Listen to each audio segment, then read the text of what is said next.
Published, 12:09 Eastern Standard Time, the 29th of December 2017. Updated, 12:44 Eastern Standard Time, the 29th of December 2017. Zookeepers are beginning their exhausting annual animal count, which will see thousands of creatures, from tiny insects to amur tigers, tallied up. The annual event is part of Marwell Zoo's license and will see keepers count more than 2,000 animals across more than 140 species. Led by Animal Registrar Debbie Pearson, the end-of-year animal audit takes keepers about a week to complete. 1, 2, 3, 4.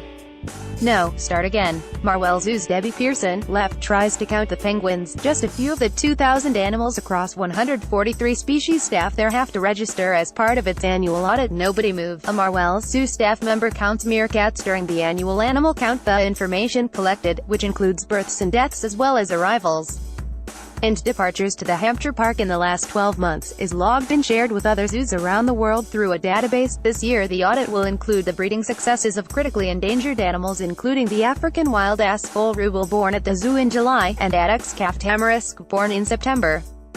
Every resident mammal, bird, reptile, amphibian, fish and invertebrate must be counted as part of the stocktake. Tiny creatures such as leafcutter ants are recorded in colonies, but all others are recorded individually. The trickiest to count include the pardula snails, tiny tree snails driven to extinction in their native French Polynesia, which are part of an international collaborative breeding program and must be counted every week by keepers. Among the animals to be counted are giraffes, slender-tailed meerkats, white rhinos, and the pygmy hippos, as well as the Humboldt penguins.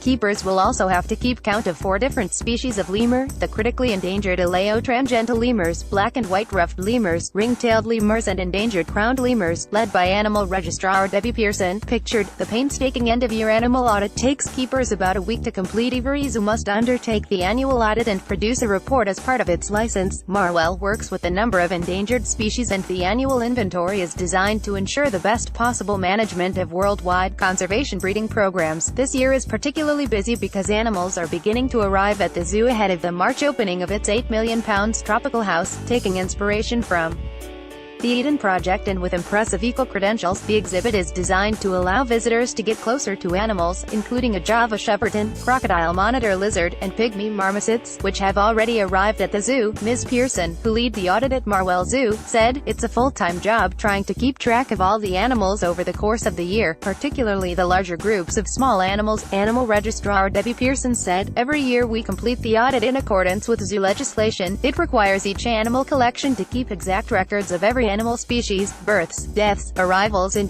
departures out of the collection.